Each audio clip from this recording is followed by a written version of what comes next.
Hey, folks, it's the man with the pinky ring and the New York thing. Forget about it, Bad Brad Berkowitz. And you're watching the Bad Brad Berkowitz Show on the Ringside Report web TV channel. Now, make sure you hit that button and subscribe.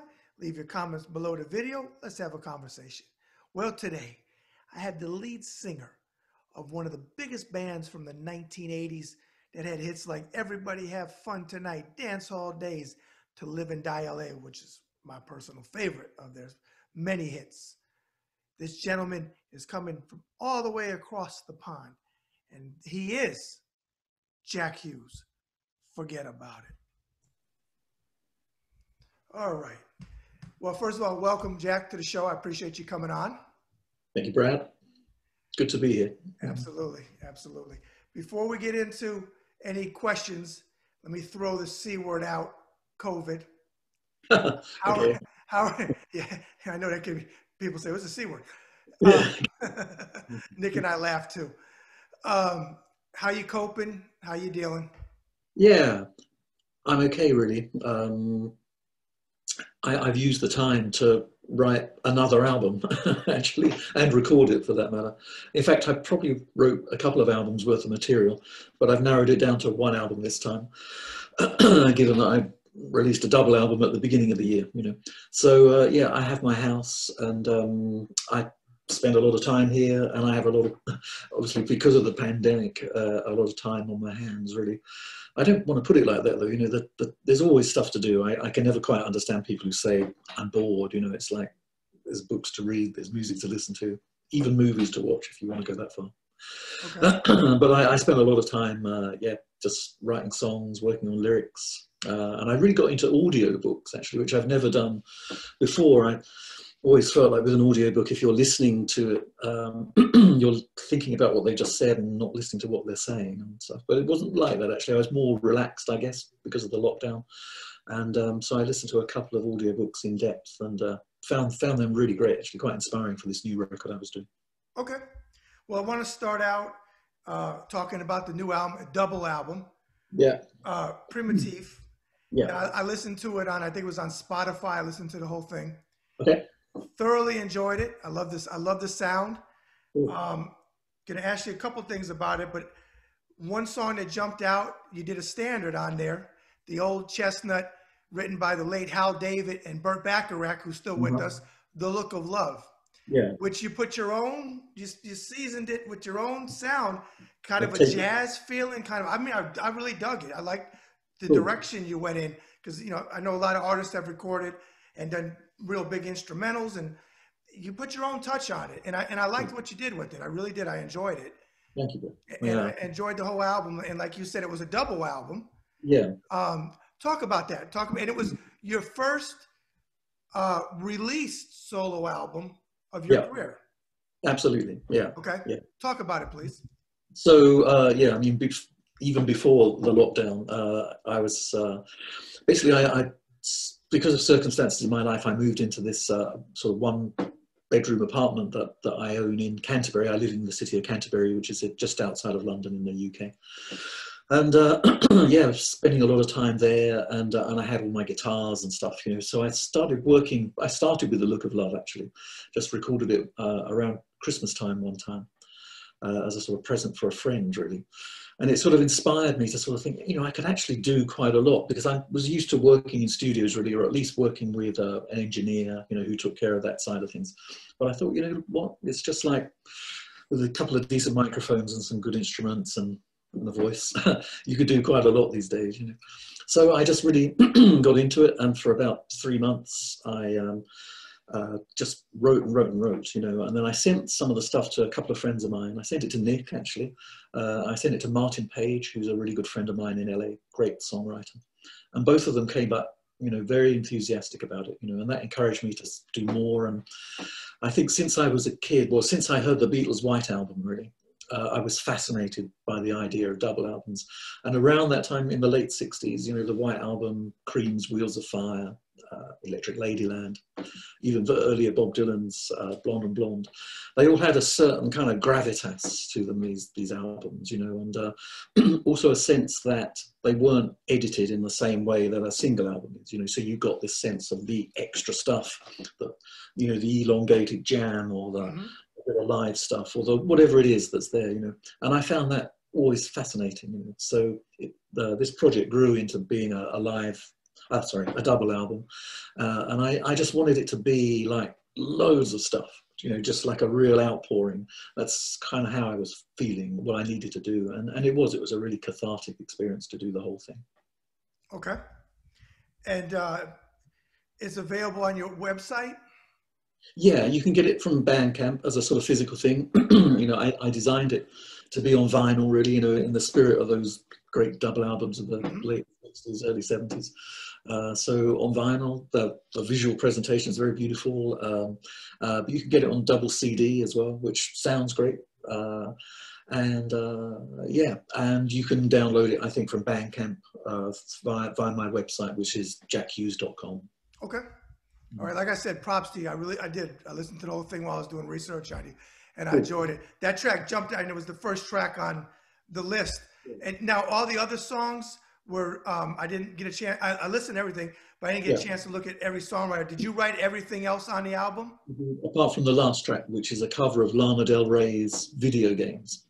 So I sort of wanted these two songs to be like these portals, as it were, the portal of The Look of Love that you come in through and then you go out through a Lana Del Rey song. And both of them are songs that Look of Love I've loved since I was literally 12, 13 years old, when I was playing in my dad's dance band. You know, he let me play bass in his band, which was a great musical training, you know, in the sense that it really developed my ear and it developed my musicality in the way that I was playing music I didn't really like a lot of the time, but having to work on it, you know. But one of the songs I really did love that he played was The Look of Love. And Lana Del Rey's track is just something that I really got into more recently. I think it's a brilliant song, but I make a huge change to it, you know. So. All right. Do you have X-ray vision? Because the next question I was going to ask you, which you had the wherewithal, was about. We were going to go back to the beginning, and the question was, I found a clip of you talking about playing in your dad's band, and that dance hall days, that kind of nostalgia feel, was you kind of reminiscing about playing in your dad's band. So if you would, I know you talked about it a little bit, but talk about your dad's band a little bit, and then talk about your segue into your dad's band, if you would. Well, I guess my dad was, you know, he learned saxophone from when he was about in his teens, you know. So this would be in the 1930s. He was born in 28. So the year my dad was born. Okay. Yeah, so I guess it was in the 40s actually. So so it would have been, you know, in the days of the Second World War and stuff. Yeah, you know, big band. Yeah, and big bands is what he was into, what he really loved, you know. And when he went into the army and did national service after the war was over, but you still had to do the national service. So he joined the army band and played saxophone and clarinet in the band, and he kind of loved it. I think loved that sort of life of being a professional musician. So when he came out, he worked in the big bands, you know, so that really interesting stories, you know, of how musicians would sort of show up on a Monday morning in this particular little area of Soho in London, and they'd be like drinking, eating in the cafes, get a haircut and stuff. All this little infrastructure was there, you know. And then a guy would come in and say, "I need 2 saxes, a trombone, and a trumpet for 4 weeks in Blackpool," or something. Okay. All these guys, they just have a suitcase and their instrument. They get on the bus, drive to this place, you know. So it was a very kind of itinerant life, you know, pretty unpredictable, I suppose. But he did that probably for a couple of years, you know. But then he met my mum and I came along, and so that was the end of itinerant lifestyle sort of thing. And so in those days, it was much more difficult really to sort of earn a living just straight out of music as I was able to do, you know. So he had a day job. So he became a sort of semi-professional musician, but he had his own band during during this time, and they used to play locally in the town that I grew up in, which was Gillingham, which is a little sort of like a sort of New Jersey type town, I suppose, just outside of London. You know, pretty grey place, but you know, there was a music scene of sorts, you know, and I had my own band, you know, from when I was sort of 12, 13, something like that, because I started learning guitar when I was 8 years old, you know, and having a dad who was a musician, you know, he sort of said, okay, I'll get you a guitar, but the deal is you have to have proper lessons, you know. So I had sort of what were effectively classical guitar lessons for those years, you know. So by the time I was 13, 14, I could sort of play guitar, and I was playing bass. Sorry about my email thing, I don't know how to turn that off. So I was playing bass in his band, so bass guitar, you know. And like I said, it was a great musical training, really, because the other musicians were obviously a lot older than I was, you know.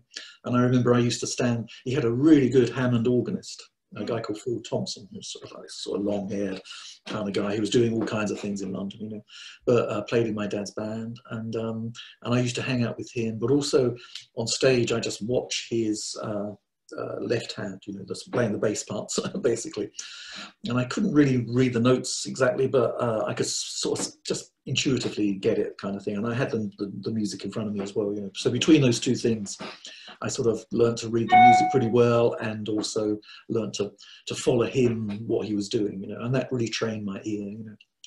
And one of the did he have a traditional sense? Did he have a boy singer or female singer out front, or did he had a singer sometimes, and always female, but really it was a sort of instrumental thing, you know. Okay. So he'd usually have another wind player, and then there was this organ player. I was on bass, drummer, sometimes a guitar player. Yeah, and they were playing this little, well, not little, it was quite a big place, but it was an old dance hall that was sort of left over, if you like, from those dance hall days. Okay. Yeah, so it was a weird kind of crowd that was in there, you know, in those days where Gillingham, the Medway towns where I grew up, it was a sort of, there was a big dockyard there and a big military barracks.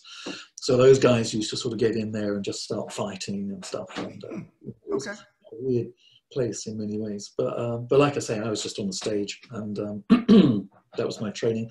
And certainly I think it wasn't conscious, but as I thought about it more recently, certainly Dance All Days is inspired by that sort of feel in many ways. We're going to talk about Dance All Days a little bit later, but just out of curiosity off the top of my head, your dad wasn't in the video, was he? Did you put him in the video? No, he wasn't, sadly. Not in the original videos, no. Okay. Okay. Doing my research, it looks like you're a big Beatles and Jimi Hendrix fan. So yes. I want to kind of ask you a different type of question. As a musician, you're a very talented musician. The obvious is we know how talented they were. Songwriters, guitar, you know, Jimi Hendrix is probably the best. What he did was amazing.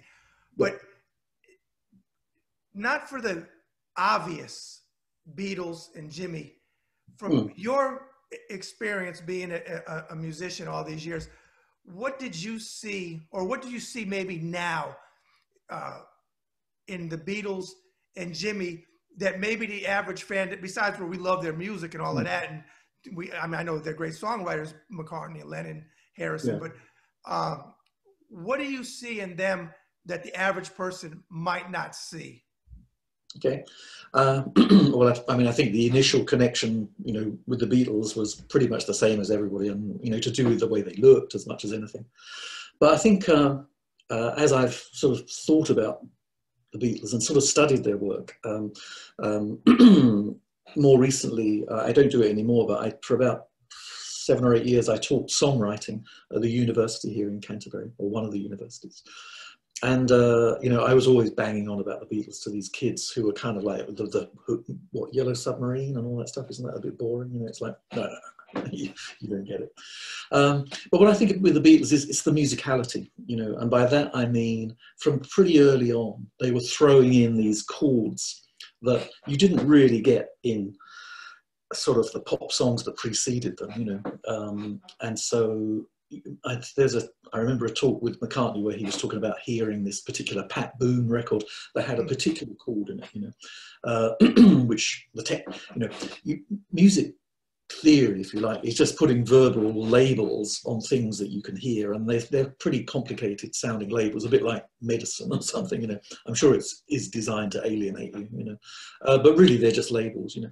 But the thing with McCartney is that even though he always protested that he couldn't read music and didn't really understand it, he has a fantastic ear, you know, so he could hear these sort of slightly unusual chromatic chords, you know. And that starts to come into their music pretty early on, I think, you know. And by the time you get to a song, say like "You Got to Hide Your Love Away," you know, the Lennon song, the way the chords work in that, where they're changing chords, but there's a droning kind of sustained G that runs all the way through it. That harmonically is quite complicated to describe technically, you know, but it's very easy to play and very, you know, part of the guitar vocabulary, if you like, you know. And then as they progress through to a song like Strawberry Fields, you know, you've got some very complex chords there. But of course, it's all just dished out to you as the listener without requiring you to be trained or anything like that, because it has a very emotional aspect to it as well, you know. And that's obviously where the prime connection is with all music, you know, through the emotions, you know. But for me, I think the growing up with the Beatles made my ear very kind of tuned into harmony, you know, and it was only a small jump from there to get into sort of classical music and stuff like that, you know. Okay, and flip that with Jimmy. What did you see in Jimmy? Because he's such a With legend. Jimmy, I think there's the power of his musicianship, and this sort of sense of like from brain to finger was like zero. You know, there was no, you don't think that he's thinking about what he's doing particularly. It's like just this music coming through him, you know, and that was very powerful for me as a young guitar player, you know. But I think also more recently, what I've really appreciated in his work is his sense of orchestrating with guitars, you know, and especially on Electric Ladyland and say All Along the Watchtower, you know, the way he uses different guitar tones, always with an emotional impact, you know. But he's very clever in the way that he sort of uses cleaner tones, the sort of slide type guitar tones, all the sort of echo delays and stuff that he uses, you know. Okay. And I think just you know, for me, the solo on Voodoo Child is still probably the best guitar solo recorded in a studio ever, really. You know, it just, the way it sounds and just the sheer kind of full-on angst of the playing, you know. It's fantastic. Okay. You had mentioned classical. That was one of my questions. You have a passion for classical music, and it looks like you attended London's Goldsmith College to study music. Is that correct? Mm-hmm. And then after 3 years, it said you went on to attend the Royal College of Music. Is that correct?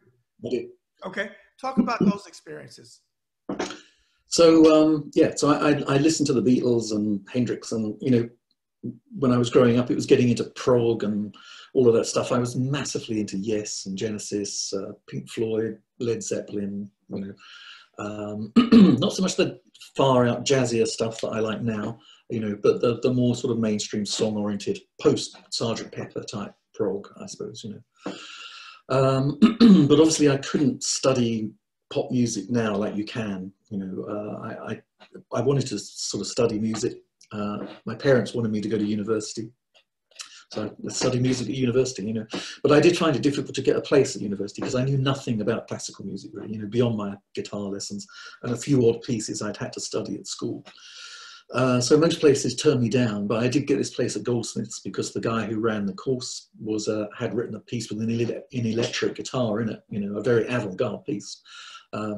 But he was looking for an electric guitar, so there I was. You know, so he put me on the course, and I did this sort of degree, and that was an amazing experience for me because like I say, I knew nothing really about classical music. I sort of liked it, but didn't really get it. But I can remember listening to certain pieces, you know, Mozart's 40th Symphony, which I knew as a sort of disco track, but I'd never really thought about it, you know. And then when this lecturer started talking about the way it's structured, sonata form, and the harmonic journey that it's on, and how kind of, you know, adventurous it was for the time, you know, it started to get to me. And this sort of, as has happened to me at various times in my life, suddenly the light goes on and I'm just obsessed with it, you know, and I sort of have been ever since, really, you know. Going to the Royal College was to do with me, you know, because I studied composition at Goldsmiths, so that's like serious, like writing for, well, they didn't really train you to write for orchestra. They were training you to sort of think about music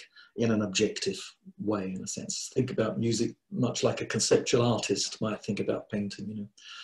And I have my sort of qualms about that, you know. I don't know how great that is, you know. But I guess I was lucky that it didn't crush my interest in pop music, you know. I sort of definitely drifted away from it. But during that time, I was massively into David Bowie and the records that he was making around the sort of the mid-70s, you know. So I guess that was sort of low heroes, especially. You know, Ziggy Stardust and all that, when it was Ziggy? a little after that, yeah. So Station to Station was Okay. I love that record, you know. And I remember doing a class on 20th century music at the university, and they said, okay, next week, bring in a piece of music, a 20th century piece of music that you think is important, you know. And so people were bringing in like Shostakovich symphonies to listen to and stuff. And I played David Bowie's Moon Age Daydream. Okay. In all seriousness, because I thought, well, this is an incredible bit of music, you know, and the way that it uses recording technology and just structurally what it is as a song. And my lecturer was really kind of not pissed off exactly, sort of thing, but he just said, I really don't see what you see in it. You know, I really don't get it. You know, and that was pretty normal in those days. You know, classical people thought pop music was trash. Right. You know, by definition, you know, and so I think that did make me kind of quite, what's the word? You know, I'm going to show you. It was like, you know, it's like, so I've never really lost that really sense of like, I'm just going to keep going until I get it across. Do you know what I mean? How important this music is, you know? Because I think, you know, when you're talking about music in the 20th century and people talk about Shostakovich, Schoenberg and Stravinsky, I mean, these are amazing guys, do you know what I mean? But really, you know, the history of 20th century music in the 60s, 70s, 80s is the history of pop music, you know. Okay. You mentioned Bowie. It's not a question, but I'm curious. I've interviewed a couple musicians, singers. One of them, Fee Waybill from the Tubes, Yeah, and great. he brought up Bowie, and he said that his experience with Bowie was just everybody I've talked to, besides for the genius of Bowie, and that we lost him obviously far too young.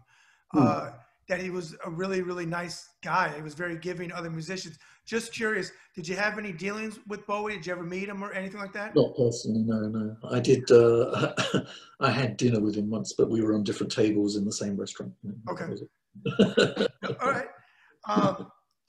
As I told you, I got off a Zoom call with Nick and did an interview with him. Just absolute. I see why you guys. I know everybody has whatever like brothers, but I can see how you guys could get along too because he's freaking hilarious. I told him he's like Monty Python. He's like, yeah, that's me. But yeah, he talked about when he put the ad in the paper, yeah, in the British paper, and that you came and you performed, and you know he knew right there, and he said, Jack is my guy. He said, I had a lot of bad performances that day. He said, but you were his guy. So I want to flip that day to you and say, what was your first impression of Nick? Yeah. My first impression was that he was very cool. He had this amazing leather jacket, motorbike jacket, which I sort of coveted for many years. You know. No, I was impressed with Nick's kind of like cool attitude.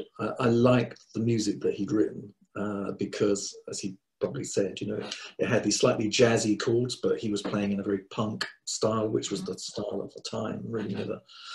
And I think his sense with other guitarists was they were not sure how to play the chords, you know, whereas for me it was like, oh yeah, got it. And I also, he had a drummer working with him as well called Paul Hammond, and Paul, who's no longer with us, God rest his soul, was the drummer in Atomic Rooster for a while, you know.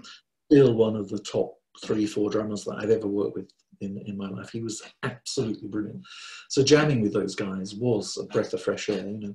And I'd done quite a lot of different auditions. I say a lot, maybe 4 or 5 different auditions for different bands in London. I knew that I had to sort of get into a London band, you know, to sort of like, because I was living back with my parents after university and stuff, you know. And and a lot of, well, the others were just like really sleazy, kind of horrible kind of feel. And Nick was like, I could just see he was a nice guy, essentially, do you know what I mean? And that he was quietly spoken, polite, essentially, and certainly by comparison with everyone else, do you know what I mean? And I just did get a really great feel for him, and I really liked what he was doing as well. So it was, you know, it was great. Okay. Instead of asking you some of the same questions that you always get asked, Yeah, try to go in a little bit of a different direction. sure, Wang great. Chung, I know you've done a lot of interviews about how Wang Chung came into be, but we know the hits, fantastic songs. Like I told Nick, you truly are one of my favorite groups from the '80s. That's my era. I was a teenager in the '80s, and the songs to this day are still relevant. They still sustain.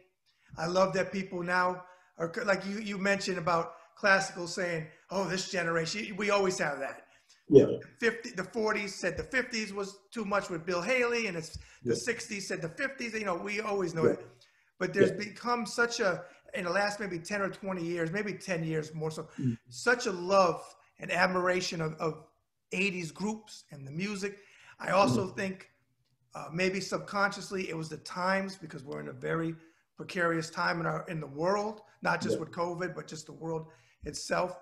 yeah. But with all the success of the Wang Chung albums and songs, for you to when dance hall days is what propels you, is that Mhm. correct? Yeah. From dance hall days to everybody have fun tonight, let's go, and some of the other Mhm. songs that were hits as well. Talk about for you what it was like to go. I mean, it was Mm. like just when that hit, it was like you guys just went bam. And I Yeah, know that there was a lot of work. I want the viewers to understand it didn't happen overnight. See, they yeah, get confused. They think because today on YouTube, and you know the check, yeah, someone becomes a YouTube sensation. They put really no work into it. They got the phone. And I'm not knocking them, but I'm just saying your generation, you mm. guys worked your asses off, and it wasn't always success overnight. No, no. So when you hit it, what was that period like for you? Well, yeah, everything that you're saying is really pertinent in the sense that, you know, we did work for it, you know. So I was 30, you know, almost 30 when Dancehall Days was a hit, you know. So I wasn't like a young kid, you know. And I'd done a lot of gigging, you know, during that time. You know, Nick and I did, you know, the whole sort of London pub scene and club scene, you know, and we worked our way up sort of incrementally, if you know what I mean. And it was, I got how precarious it was. You know, we went through a couple of different lineups and stuff, but I really got how in those days it was really all about the song, you know. And as a band, I guess we were always a bit peculiar, for want of a better word. I mean, we're not a sort of natural like rock and roll band, you know what I mean? Just like living that high octane life, you know. Yeah, it was really down to the writing. It was going to be us coming up with an amazing song, you know. And I know that when I wrote Dancehall Days, I was still teaching and stuff. I mean, we did one album before that with a UK-based Arista, but based in the UK. And they sort of, I don't know, they tried to sell us. But I think when you in the UK, when you're like your musicianship is pretty good, the press are suspicious. They Okay. just they were in those days anyway, you know. So this sort of sense of like you sort of know what you're doing, don't you? So that's like not fair. It's almost like you know, well, we're more interested in the guys who are like strung out on heroin and haven't a clue what they're doing. And no doubt it was more interesting, you know.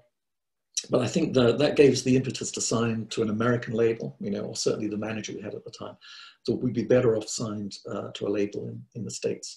And around all that thinking, I wrote Dancehall Days without really realizing that I'd written anything particularly great. You know, for me, it was just like the next song I wrote. But I can remember playing it to Nick and him being, you know, he was just a bit quiet and he was like, that's really great, isn't it? You know? And we did a little demo of it and sent it off to the publishers, and they kind of invited us in, and they were just more, people were just nicer to us from the moment we'd written Dancehall Days, you know. And I think that did propel the whole move to America. You know, Geffen were really interested and signed us in the end. You know, I think Elektra were interested too. So we had proper interest, and I think in those days, I don't know whether there was like less talent around, or the filter was a bit tighter, so that by the time you got up there in that sort of particular bit of the fish tank, you got more attention. I'm not quite sure how it worked, you know. I think you also had the guys who were running the business were pretty like connoisseurs of, of decent music, you know. I remember meeting Mo Austin and Lenny Waronker as part of when we first came to the States, you know. And those guys, you know, we weren't even signed to Warner's. Geffen was distributed by them at that time, I think. But they wanted to meet us, wanted to sort of see what we were like. They were interested in the songs. They wanted to play us music and, you know, bring you into this sort of like brotherhood, as it were, of musicians. And that was very strong at the time, you know, and I felt that very much when I came to LA for the first time. You know, it was like, here's a bunch of like-minded people who would take this serious. You know, it's like a business. Sure, you've got to make money out of it, do you know what I mean? But it's also, they're really interested in the art as well, you know. And that was a great kind of combination, you know. I think those things have maybe got a bit more decoupled over the years, you know. But yeah, so yeah, Dancehall Days, it was a big change in where we were in the food chain and stuff, you know, and it translated into, it came across, you know, these were the days at MTV, obviously, you know, where you had a very captive audience. So that, again, that was really great for us, you know. Let me ask you this, Jack, and I don't want, and I'm not trying to minimize, because I love Dancehall Days. I don't want to minimize it, but I'm just curious, because like I said, that was my generation. The Kinks came out with Come Dancing. And they kind of, not that it was the same song as yours, not saying that, but the video kind of was that nostalgia feel. What did you think of Come Dancing? Was that before you or was that after Dance? Because I think you came out with Dancehall Days first. Yeah, I think so. I don't know that video, certainly, and I'm not too clear on the song. You know, I know the Kinks' 60s stuff, but I don't know. Yeah, that was their 80s stuff. It was kind of a nostalgia feel with the way you did the video. And as I'm thinking back to your video, kind of, but I think because when I was talking to Nick, you originally came out with Dancehall Days in '82 and then redid it, right? Yeah. Okay. So we recorded it with Arista, you know, and at the time we were, I think they recommended Tim Freeze-Green as a producer, you know, and we were into talk. Into, you know, bands that were kind of doing this slightly more arty thing, and he'd done that, you know. So we worked in the studio with him, but he was my first, in a sense, experience with a producer who was like antagonistic as a natural way of working, you know. So he had this whole sense of like wanting to strip all our ideas out and put his ideas in, you know. You know, that's not unusual, actually, you know, but it wasn't any fun for me, you know, and I don't think what he came up with served the song particularly well. It possibly made it sort of quirky pop sort of thing, but Dancehall Days isn't really quirky pop. It's more kind of pop with a sort of rock synthy kind of undertone, if you and a slight sense of jazz as well. You know? Definitely. I mean, around that time, when we were looking around for the producer to work on the album after Dancehall Days, we met with Gary Katz, who was Steely Dan's producer. There was a sense, I think, in those days that Wang Chung could kind of be the 80s Steely Dan somehow, you know, which didn't work out that way, you know. But that was just, I like to think that that's kind of how we were positioned at that time, really, you know. Okay. You mentioned LA, segue into the next question. My personal, like I told Nick, I love a lot of your songs, but my personal favorite is To Live and Die in LA. Okay. And I talked extensively with Nick about William Friedkin, the director, the great Exorcist, and many other movies, and he's still with us, a legendary director. And Nick confirmed the story that he didn't want a song with the title, and that you guys brought it to him anyways. He respected you guys. He listened to it, and he went with it, and then he shot your video. Nick told me he shot, because I like the video where the footage from the movie is intertwined with you guys in the studio, which was really, really cool. And Nick said that was a piece of work that you really enjoyed, To Live and Die in LA. Can you just, like I said, that's my personal favorite. Can you discuss that song for me? Sure. Well, it came out of doing the soundtrack, you know, which, as I'm sure Nick has explained, kind of came out of the blue when we had the success with Dancehall Days, and we're looking for that sort of follow-up, trying to write a hit and all that stuff, which that situation was always such torture. You know, it really was, you know. I thought we were writing good stuff, but it was probably too arty and certainly too many lyrics and stuff, you know. Anyway, so Billy got in touch with us. I call him Billy, because that's what I call him, about doing the soundtrack, and we did all that, you know. And so the song really came out of watching the movie for the first time with him in LA and coming back to London and being blown away by it, really. Do you know what I mean? And sort of, I think, again, for me, songwriting, even though I write quite, what should we say, you know, musically, what I write could be technically quite advanced, I suppose, if you're looking at it in that way. I'm never thinking about it in that way. It's coming from a kind of emotional thing. And songwriting for me is nearly always a sort of emotional response to some sort of situation. And I think the situation of the sort of frustration, if you like, of doing this second album, plus the excitement of watching the movie and seeing what it was, my brain just sort of went, okay, you need to combine those two things, but with an accessible song. There's got to be a song, you know. So that song kind of came out. Again, you know, these things, when I say it came out, it just does. It's like something comes through me and there it is. You know, I remember somebody more recently said to me that they liked the song because they thought it presented a sort of view of the, as it were, the scenario of the movie from Chance's girlfriend's point of view. You know, you could imagine her singing it, and I kind of thought, yeah, that's quite astute actually. I'd never thought of it that way, you know. But the point of view of the person singing the song is this kind of like sense of, you know, why are we doing all this? Do you know what I mean? When life could be so much better, you know. And I think that's something in the movie. You know, everyone's very driven by the lives that they're in, as I suppose many of us are, you know, and sometimes sitting back you think, you know, why are we sort of wasting our lives, you know, doing all these things, you know. I guess if there's an upside to this pandemic, it's perhaps a few people have had time to sit back and really think about the way they spend their time, you know. Okay. Nick and I discussed the movie. Did you, he enjoyed it. It was one of my favorite movies. Did you like the movie itself? I did, yeah. I think it's beautifully shot, you know. I know that he had a cinematographer who worked with Ingmar Bergman,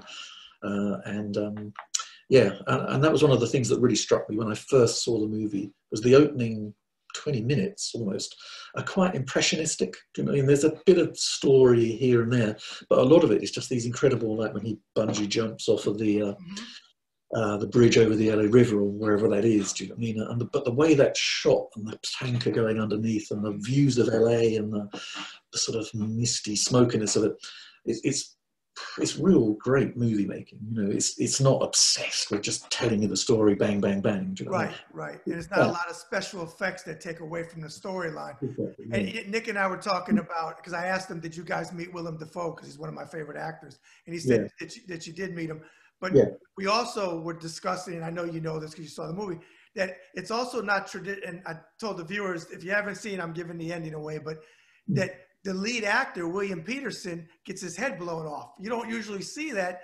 No. And Nick told me check out on YouTube, there was an alternate ending that William Friedkin actually shot, but Nick and I liked the way he went in the movie. But you don't normally see always the lead guy die in the movie. He usually rides off in the sunset, which made it even more interesting. Yeah. Well, at the time, I think it was considered like terrible self-sabotage to make an ending like that, you know, and that nobody was going to come out of the cinema feeling good about it, you know. And I think the way that he gets his head blown off, which is like, you don't, there's no build up to it. No, you know? no. This kind of happens.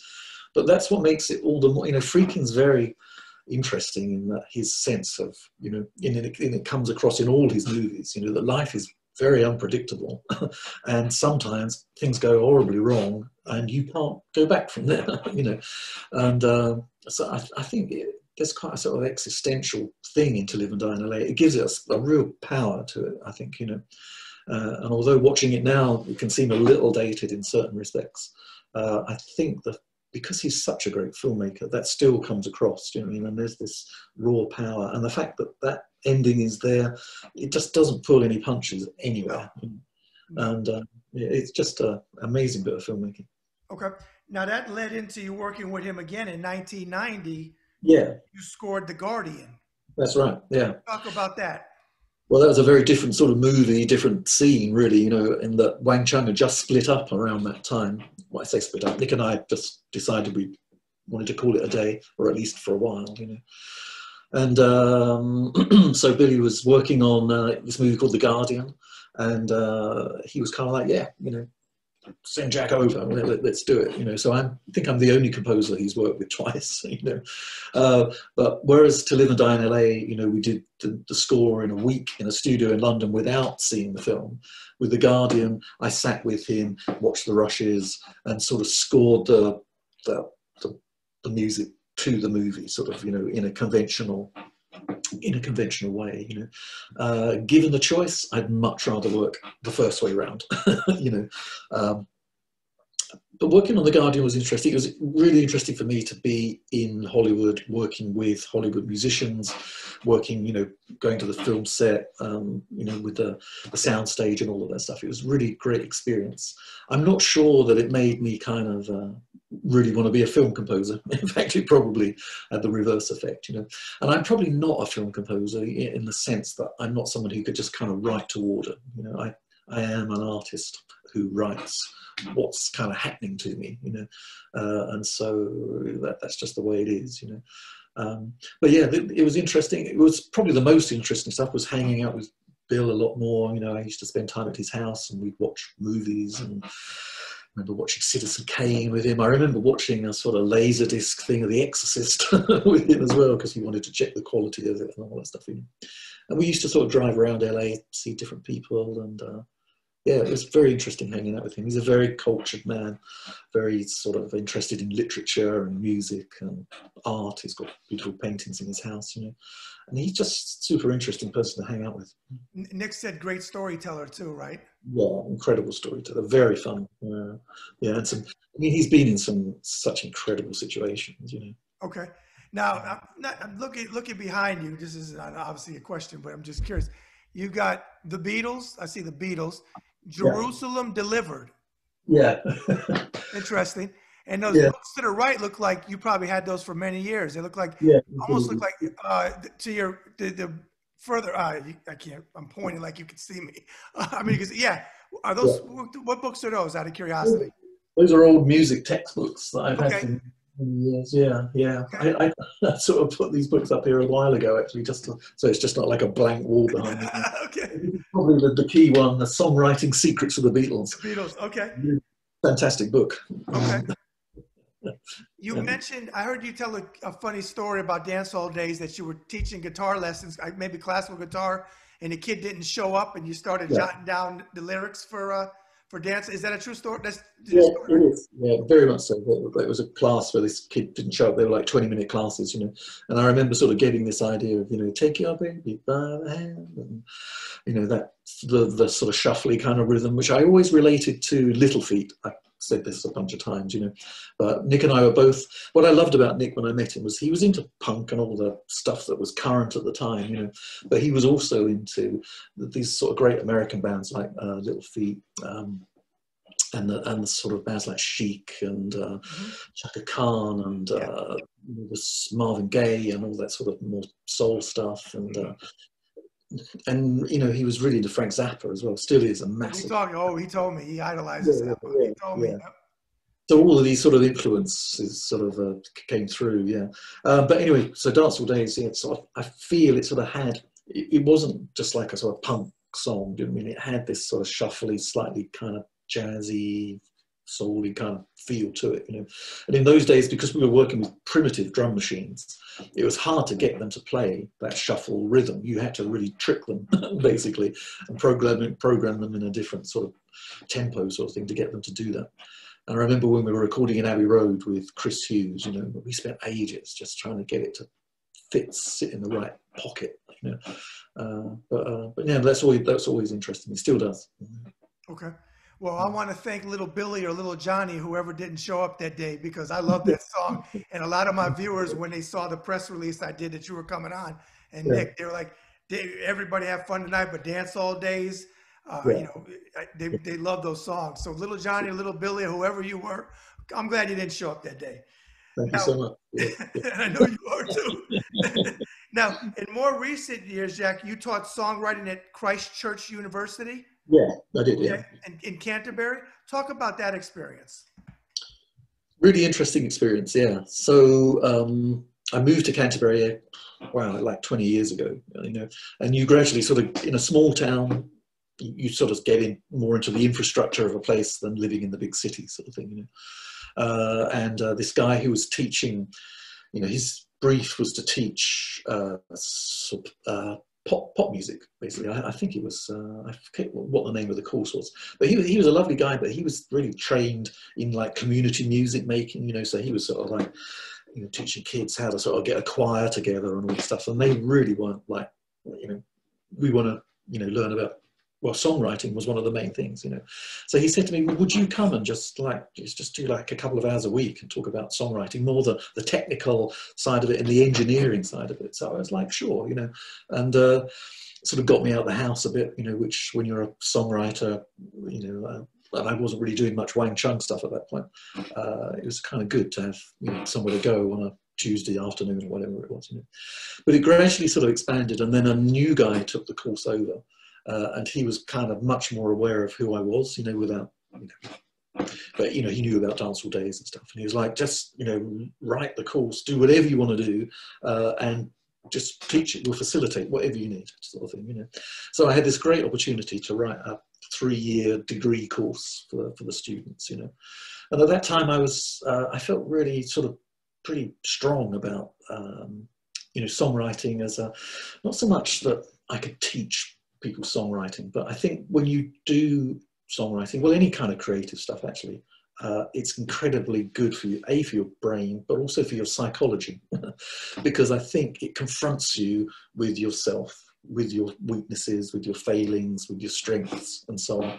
It means you sort of reveal a quite sort of vulnerable part of yourself to a group of people as well, you know. So when I sort of say to people, you know, after a few weeks, okay, so what have you written? And they go, I've done this. And I say, well, can you play it? They'd be like, oh, not in front of everybody. Do you know what I mean? And I was kind of like, well, no, it needs to be in front of everybody. Do you know what I mean? It needs to, you know, because this is probably the one room on the planet where people, A, will listen, and B, will be sympathetic, you know. And so it became, yeah, part songwriting, not therapy in that I dished out therapy, you know, but I got that for a lot of people, when they wrote a song, it was quite, well, it was by its nature very personal, you know, and particularly the lyrics they feel were quite revealing, you know. Of course, when you don't know their story, then you don't really know so much what it's about, but, you know, but they find it tough in that sense, you know, to perform it. And then when it came to recording the songs, and because that was the brief really, to sort of make like a little album, by the end of the 3rd year, you know, you'd have this sort of 8-track album, you know. That was hard work, you know, and the amount of work that it takes to really get a recording together so that it sounds pro and all the, you know, all the stuff is in as it should be, you know. And so, yeah, so I enjoyed it a lot, you know. My experience though with the students was that when I started, I think I could talk about the Beatles and Bob Dylan endlessly like I did, and, you know, God Only Knows being the greatest song ever written, and they'd listen and they'd get into it, and they'd follow me down that road, you know. But as things went on, I got that the students tended to be a little more kind of, you know, they'd play me one of their songs and I go, yeah, it's okay, you know, but what about a middle 8? What about this? What about changing the bass line? What about looking at the lyrics because they're a bit repetitive? And they would be, you know, I like it how it is. And it's like, okay, you know, that's fine, but you're here to sort of develop everything. Do you know what I mean? So, you know, so I just sort of became, I don't know whether I got a little more out of touch sort of thing, you know, probably. But I think the mentality of the students changed a bit from just being willing to follow me down the street, as I say, you know, to being a bit more kind of like, no, I want you to like what I'm doing. And if you don't like it, well, your opinion is just wrong, that sort of thing. And convincing them that it wasn't an opinion, it was, you know, there are certain factual things almost about the song, was much more difficult. Okay. As I mentioned earlier, with The Look of Love, I felt like you had a jazzy feel, the way you did it, like I said. Yeah. Looked like in 2003, you were a founding member of a jazz-influenced quintet with Sam Bailey called Illuminated. Is that correct? Yeah, we never really went out as Illuminated, but we started calling ourselves the Quartet. Okay. Yeah, it sort of grew again out of moving to Canterbury and sort of meeting the local musicians here. Sam's a really interesting guy, sort of he was trained as a classical pianist, you know, I think for a while he wanted to be a jazz pianist. These days he's just much more into being an improvising musician in a sense. But even then he was into music I'd never heard of, composers I'd never heard of, bands I'd never heard of. It was a real education hanging out with him, you know. And he used to come round with a friend of his who was a double bass player, and his wife, who became his wife, Nadia, who played violin. I play guitar, he played piano, and we just jam on like Thelonious Monk songs and stuff like that, all of which I found, I mean, I love Thelonious Monk, like as much as any composer, you know, but I found the music really hard to play, you know, and so I started writing my own stuff. And before long, we created this little band that was playing a bit of Monk, a bit of Kenny Wheeler, a bit of my stuff, a sort of Miles track and stuff, you know.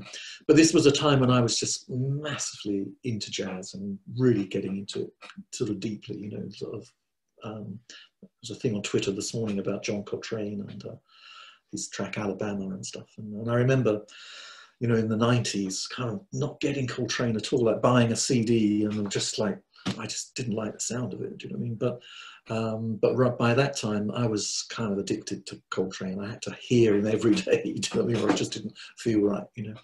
So again, with me, I think, you know, the territory has to sort of illuminate in a way, and I get into it, you know.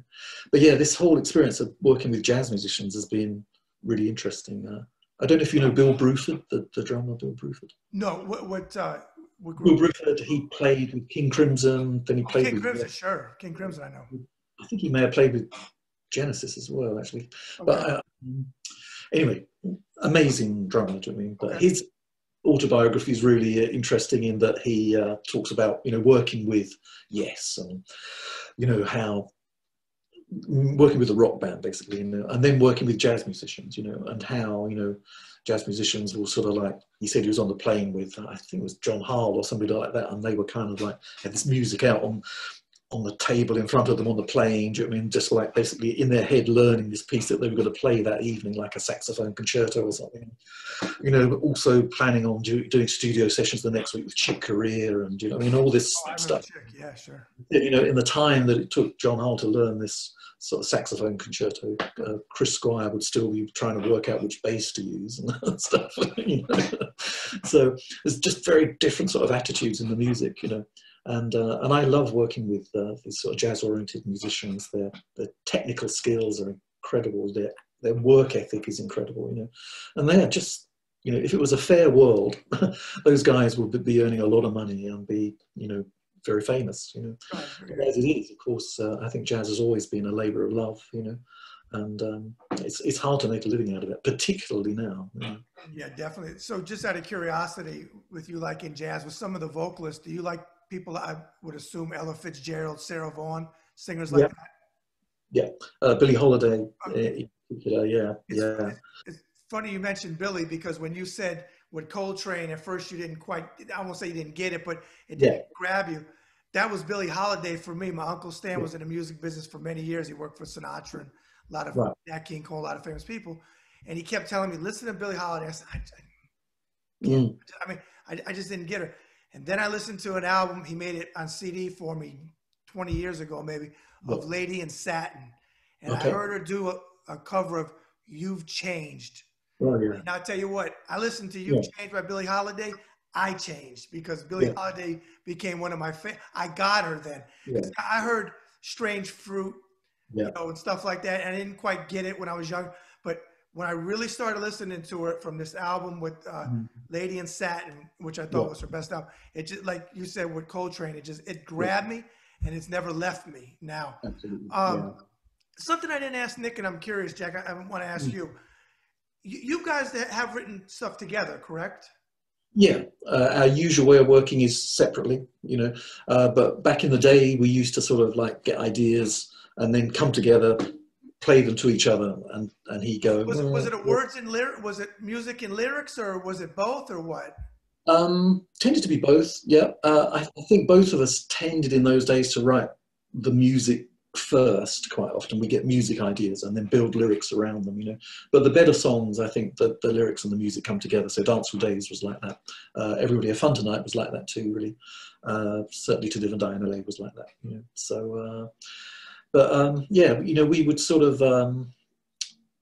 Nick and I are sort of, as you've probably sort of realised, there's a great bond between us, but we're also temperamentally quite different. Oh, yeah, you're completely different. Yeah, yeah. Yeah. Cool. And so, yeah, sort of writing together in the room, I think it's probably me, actually. I'm pretty bad at reacting like, bang, this is what I think. Do you know what I mean? I need things to sort of sink in, and then I know what I think in 24 hours, sort of thing, you know. Okay. It sort of takes me a while to take things on board, you know.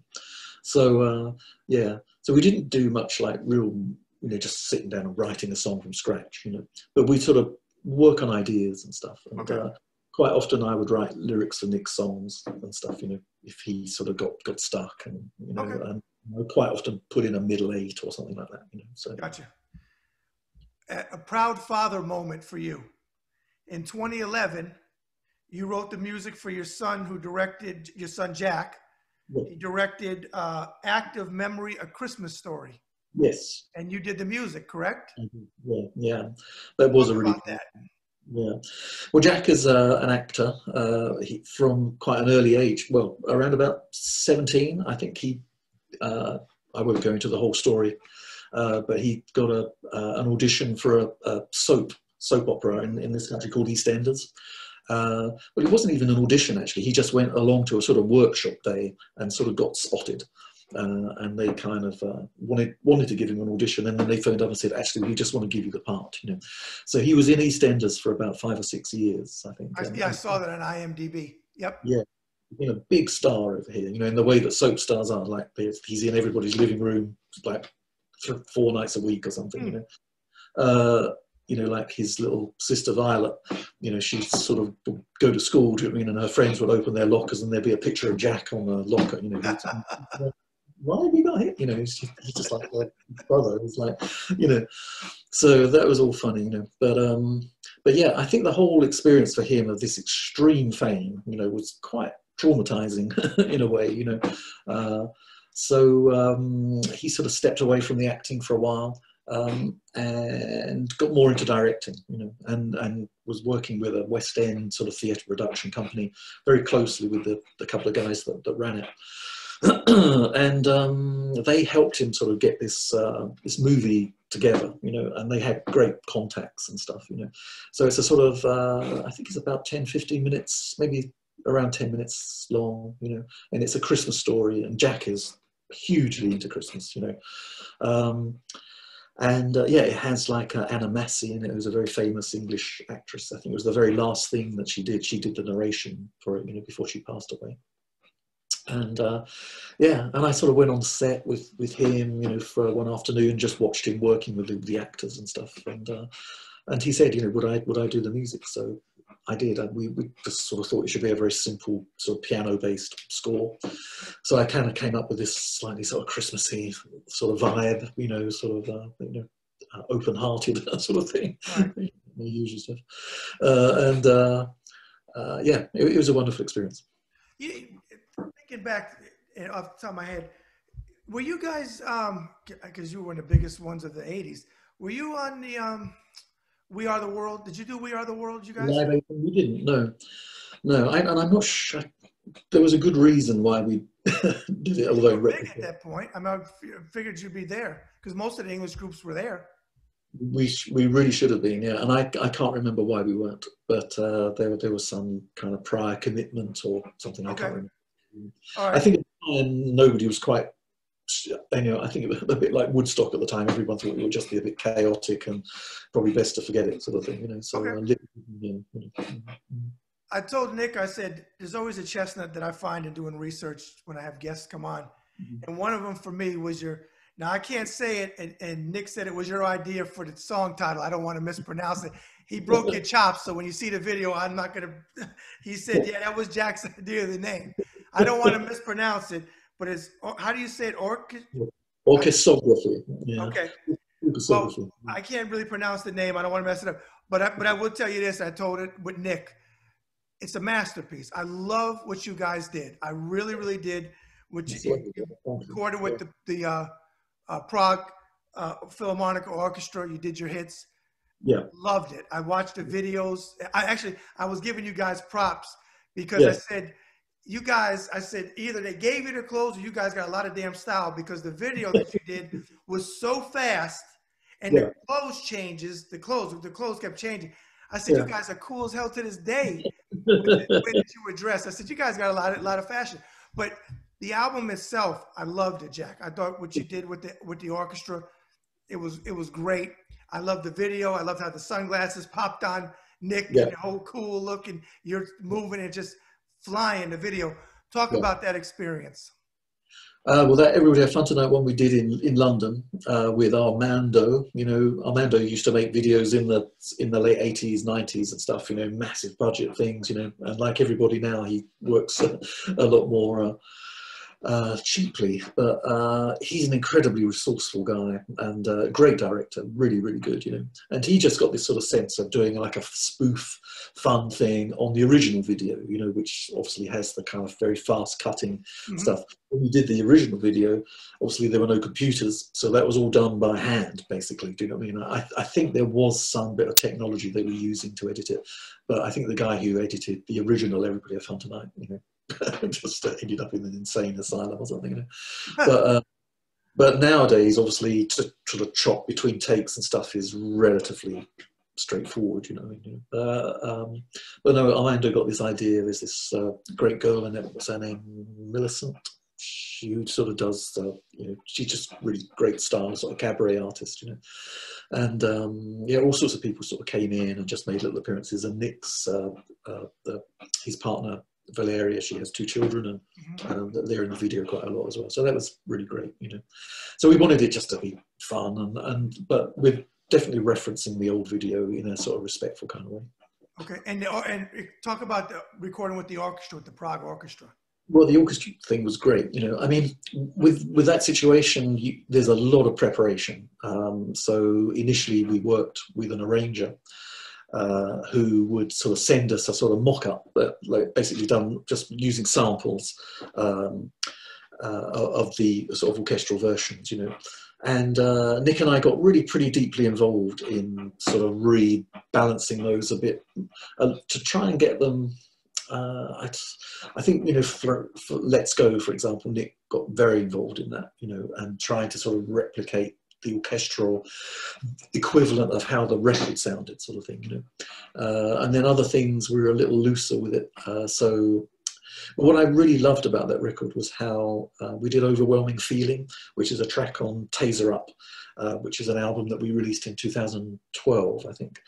And, you know, Overwhelming Feeling was a song of Nick's, actually. Well, we sort of worked on it together. But I never felt we really did it justice on the album, and the version on orchestrography really brings out a sort of romance in the song, if you like, and a beautiful string arrangement. And Pete Whitfield did a really great arrangement with it. You know, he's a violin player, so the string parts are always absolutely great. He's got a great feel for that, you know. Okay. And I was trying to get it to be a little more, if you like, a bit more Stravinsky, a bit more angular, and a little less John Williams, a little less gushy. Okay. Kind of stuff, do you know what I mean?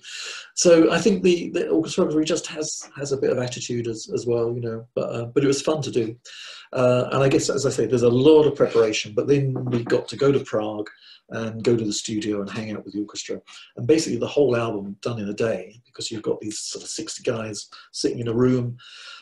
And they just do one track after the other, you know, and maybe do 2, maybe 3 takes of each song, you know. But they're sight reading off of the music.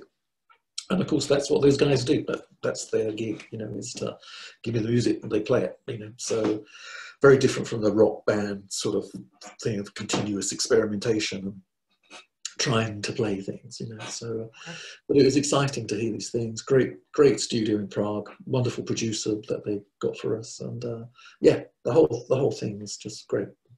Okay. I told Nick, and I want to give you props as well because you were part of it. Earlier, you did that Back to the Basement. Oh yeah. You took Everybody Have Fun Tonight to Everybody Be Safe Tonight. Yeah. And I told Nick I was very touched by it because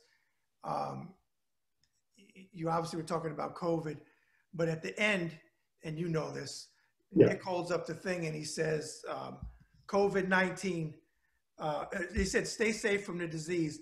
COVID-19, racism, and oppression are diseases. Yeah. Stay safe, Wang Chung. Yeah. I told Nick, and I compliment you too. I admire anybody that uses their social media or their platform, whether a musician or whomever, to think bigger than just their fan base, just themselves, and think of humanity. Because in the days that we live in today, a lot of times saying and doing the right things like that video, because I saw more than just the mask and all that, which I'm not minimizing COVID. I know that's the big part of it. But taking stances against racism and oppression, which we deal with in our country, you deal with it in yours, and we deal with it around the world. It's a global issue. That's brave. Yeah. I commend you for it, because it could alienate somebody from your fan base. It says, just shut up and sing, you know? We don't want to hear about your political beliefs, your this, but you're human beings first. And not everybody does that, because it's not always the best money move or the best career move. But I admire people that do it, and you guys did it. Because I am a person that wears a mask. I don't just do it when the camera's on. I do it all the time because I care about other people. So I commend you. I give you props, Jack, for that. Thank you. Thank you. Yeah. No, I think, you know, with Wang Chung, like I said at the beginning, you know, when hanging out with Nick, one of the things that we had in common was this love of sort of black music, soul music, whatever you want to call it, you know. And I sort of think, you know, when we did the original Everybody Have Fun Tonight video, you know, we'd worked with Saida Garrett in the studio quite a lot. You worked with Billy Preston with you on Born Again. Yeah, absolutely. And, you know, and we wanted her to be in the video, you know, and there was a bit of opposition about that, you know, because, you know, on MTV in those days, you know, they didn't like mixing people up, you know. I don't know whether it's out of order to say that, you know, but we were sort of told, it's like, well, maybe, you know, you just want to have, you know, like a white band, do you know what I mean? And we were like, no fucking way, do you know what I mean? We want to have, you know, the whole gamut of people in this. You heard what, not to cut you off, Jack, but I want them to know that that wasn't a blooper, that you said no fucking way, which I appreciate, because, you know, Nick and I cursed. Well, it was something that we felt strongly about, you know. And so, yeah, that video has all different people in it, you know, and I think in music, it's a real, what's the word, you know, great forum for the fact that, you know, people don't see colour in music, musicians I'm talking about, you know. So even Miles, you know, Miles Davis, who was, you know, considered to be, by white people, considered to be a racist in his autobiography, do you know what I mean? Because he does say bad things about white people all the time, do you know what I mean? But really, he was complaining about people who were running the business, who he hated, who happened to be white, really, you know. But Miles would have like Bill Evans playing piano on Kind of Blue, do you know what I mean? He'd use great musicians, Dave Holland on bass and stuff, you know. So I think, you know, so one of the things I love about jazz as well, do you know what I mean? It mixes up the sort of cultural references, and I think that's a very powerful thing that music does, like right in front of people's eyes, you know. And it was in this country in the 60s and the 70s, you know, in the 80s with the ska bands, and you know, there was always this kind of coming together of people, you know, and music really brings people together. You know? It does. I agree. And you know what? I made a mistake. You said Saida Garrett. I think it was Saida Wright that was with Billy Preston. Saida Garrett, I think, was Dennis Edwards replaced David Ruffin in the Temptations. And I think Saida Garrett was on it. He had an 80s hit called, Dennis Edwards did, called Don't Look Any Further. I think Saida Garrett was with him, and Saida Wright was with Billy Preston on the song I'm thinking of. I think I got it mixed up. I think at the time we knew was working with Michael Jackson. You know, so. Yeah, that's who it is. Yeah, I'm thinking of someone else. You're right. Yeah, so she wrote Man in the Mirror for him. Yes. Amazing song, best song on that record. Anyways, great song. Yeah, and then she was in the Brand New Heavies, I think. Okay. Yeah, I think you're right. Yeah. And I absolutely agree with you. I've said that many times about music. Music transcends color, gender, sexuality, all of it. It's one thing that if anything can unify people, music can. I honestly believe that.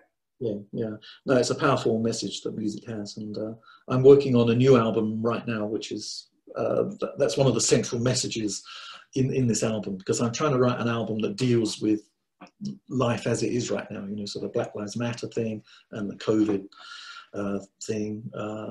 It talks about them both, and tries to sort of capture the moment in a sense, you know. But one of the strong things is, you know, we've got to work together on this. You know what I mean? We've got to be together on it. And a lot of this divisiveness, this sort of fake postmodern identity stuff, do you know what I mean? Is I think really people have got to realise what's happening with that, you know, and just come together and do the right thing for each other. Well, I don't want to pull you into politics, even though when you see the video, I'll send you the clip of Nick and I. We did get into politics. Okay, cool. I mean, and we got hot and heavy into politics. But the division, I think, January, if everything goes like it should in a democracy, January 20th, 2021, I think if the right person gets into the Oval Office that I call the QVC house now, because he's always pitching stuff, the guy living there now selling stuff from it. Yeah. I think that we will get back slowly to uniting where we need to be. And I agree with you. Yeah. One other question I want to ask you about the career before we segue into all the fun questions, random questions, is I asked Nick as well. We as fans loved Wang Chung videos. Did you, I'm not going to tell you what Nick said, that you probably know. If not, I'll tell you after you give me an answer. Did Jack have fun making those videos? Did you have fun? I did. Yeah, I did have fun making them. Yeah. Okay. From the very first one, the Don't Let Go one, where I got to drive this really lovely Mercedes car, right through to to Live and Die in LA with Billy and stuff. I did enjoy them. There was a lot of sitting around and kind of, you know, waiting. You know, hurry up and wait was definitely the message. That's what drove Nick nuts. The hurry up and wait, he said. Yeah. I can imagine for Nick it was more frustrating, you know, and also, you know, they would spend a lot of time on me and my ugly mug, you know. So, so I'm sure for him it was very annoying for all sorts of reasons. I hear you. All right, let's segue into there's no right or wrong answers. Whatever comes off the top of your head, that's what we roll with. Okay. All right, first question. What is your favorite genre of movies? Italian movies. Okay. Fellini? Fellini, yeah. I think one of my favorite movies ever is The Great Beauty by Sorrentino. Came out 2, 3, 4 years ago. Actually, a little longer than that now, actually. But it's a film that's sort of set in Rome. It's just a stunning film to look at. Great music as well. Which you just answered my next question. That was the question, favorite movie. Okay. Who is your favorite musical band? It's hard not to say the Beatles. Right. Yeah. I suppose if you don't count them, who would I pick out right now today? I'd say it's got to be a band rather than an artist. Well, we're going to get the solo artist. I'm going to ask you that next. Difficult question. We can roll with the Beatles. I'm going to say Little Feat, actually. Little Feat. Little Feat, okay. Favorite male singer, solo artist, male singer? Robert Wyatt. Okay. Flip it. Favorite female singer?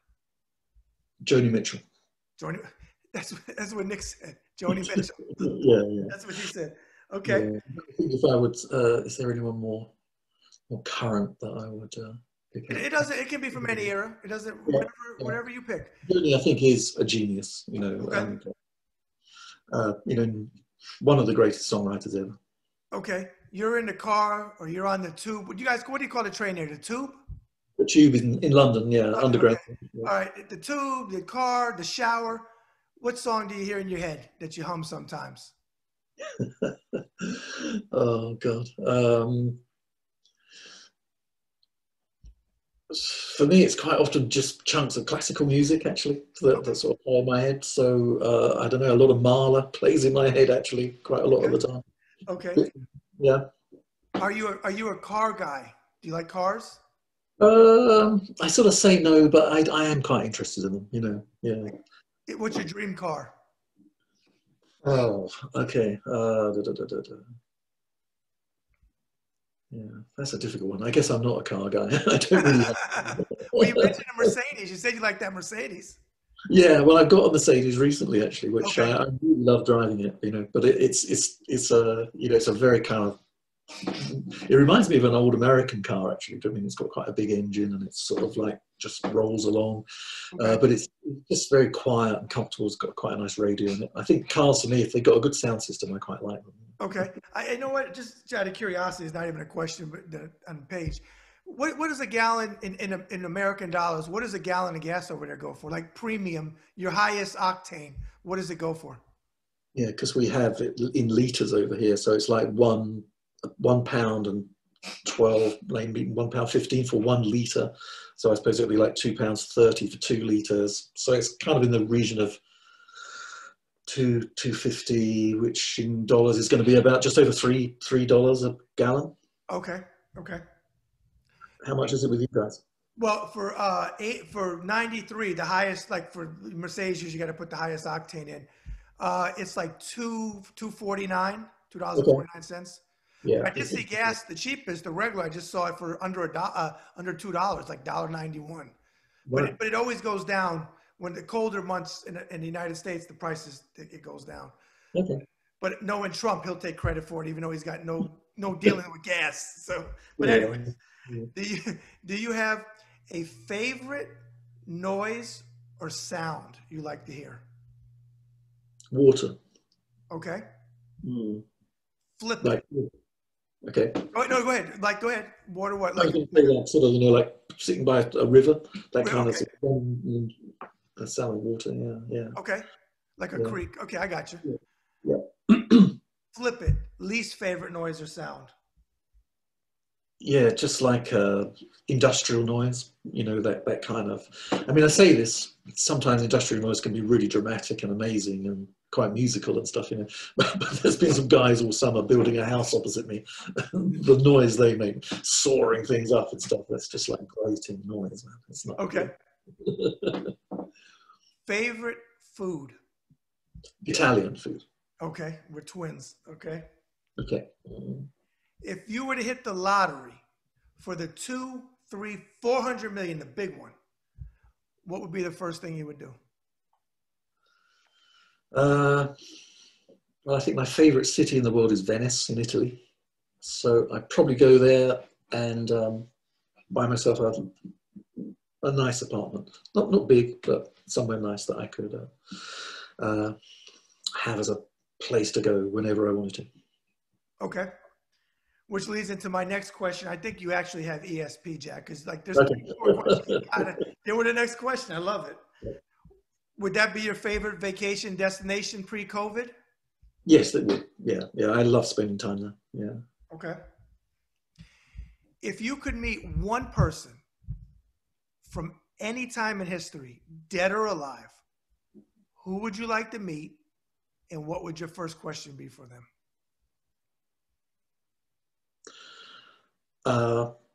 Mozart, Wolfgang Amadeus Mozart. And I think my question would be, what happened at the end? Okay. Mm. With everything we discussed, career-wise, everything else, how would you sum yourself up in a sentence or two as a human being? Wow.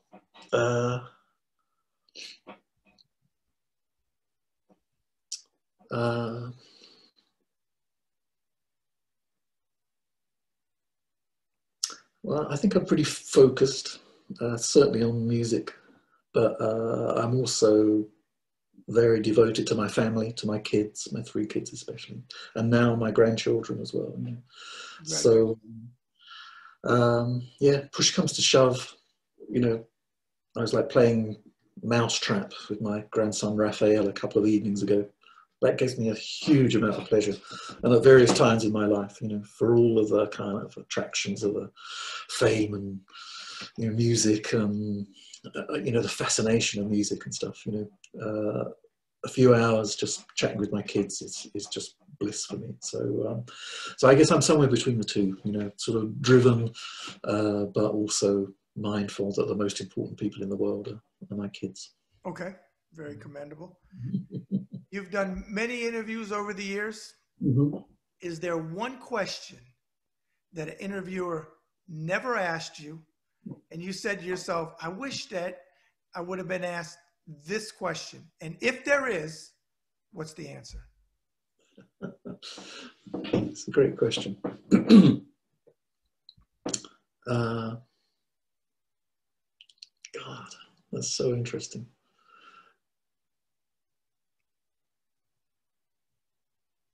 God, I'm going down this sort of rabbit hole of ideas right now. But I guess, the interviews that we're always talking about music and Wang Chung and stuff, which is great, But I'm also really interested in literature and art, but also in sort of philosophy and spiritual stuff. Maybe spiritual question. Do you believe in God? Might be an interesting question. Okay, what's the answer? Yes, I guess is the answer. Okay. Okay. Final question of the interview. Do you have a saying you live your life by? Yeah. Everything's fine and there's nothing to worry about. Okay. All right. If you would, one more time, Jack, give the viewers your social media platforms where they can find your stuff. Yeah. So www.jackhues.com is where all of my kind of current stuff is. I have a Facebook page, which is just Jack Hues, Instagram and Twitter. And the Jack Hues Facebook page, yeah, I completely run it myself, so it's me you're talking to if you're Oh, wow, okay. What about Twitter? You said you're on Twitter? Twitter's the same, yeah. So the Jack Hughes stuff, the Wang Chung stuff, Nick and I sort of dip into it more occasionally and stuff. Okay. I'll follow you on Twitter. It's harder to keep track of, quite honestly. So the Jack Hughes thing is just more personal and sort of has more of me about it, I think. Okay. And if you would, same thing I did with Nick. I'd like you to shoot out whatever you say. It's your platform, your stage, to your fans from the beginning to present day, and all of your endeavors and all the music you made with Wang Chung and other stuff. What would you like to say to your fans? Well, thank you, mainly. But yeah, no, there are certain fans out there, and they know who they are. They'll be watching this, and you guys' support over the years, especially through the sort of wilderness years in the 90s, has always meant a tremendous amount to me. And the continuing support is great, and all my new fans who've come to me through the sort of more prog avenues of what I'm doing now, it's great to have you guys on board as well. But yeah, one of the great things about Wang Chung is the sort of longevity of the fans and the way they sort of stick with the music and also follow me and Nick into the different avenues that we take, which are sometimes quite a long way off the main road. So thank you guys. Okay. And like I told Nick earlier, I appreciate both of you because you both are very down to earth. You don't have these airs about you. I've talked to you via email. You get right. I'd have to go through 22 publicists that decide who to talk to and who not to. Yeah, and I appreciate that because I emailed Nick actually emailed the site, then Nick hit me back, and then Nick got me in touch with you, and we went from there. I appreciate it very much. I can tell you there's going to be a lot of people watching this because they're big fans of your music. Cool. You cemented yourself for history. Whatever you do from here forward, or from this point forward, is great. But you already cemented in history, and you've made a difference in the world, both of you. And I commend you for it through your God-given talent, because I also believe in God. Through your God-given talents, you've made the world better, and I thank you as a fan, not just as an interviewer. Well, that's great. I appreciate it, and I appreciate your attention to detail, your research, and like a really robust interview, which is great. I really appreciate it. All right, thank you. You take care, and the best that you can. Have happy holidays, and as stuff comes out again, Jack, get back in touch with me, and I'll have you back on, and we'll talk about whatever you got going on in the future. Sounds great, bro. Thank you so much. Take care. Yeah, bye-bye. Hey, folks, that's another Bad Brad Berkwood show, and you can't forget about it. Jack Hues, the lead singer of Wang Chung, one of the biggest groups in the 1980s, and another class act. What a nice gentleman he was, huh? Thoroughly enjoyed doing these, and I promised you I was going to bring you big names. I'm going to continue to bring you big names. This Sunday, Marielle Trump is returning to my show, her second appearance, and we had Anthony Scaramucci was on the other day, his second appearance, all right? So I'm going to continue to bring you these interviews. We're going to continue to have great conversations, and we're going to continue to go because this is the way COVID is done. And if anything positive did come out of COVID, okay, it's being able to do these Zoom interviews. This is the format that I'm going to do from here forward. Again, Jack Hues, Wang Chung, and his solo project. Make sure you check out his solo project. Just came out a double album. Fantastic stuff. All right?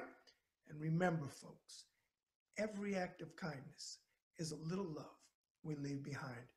Bad Brad out.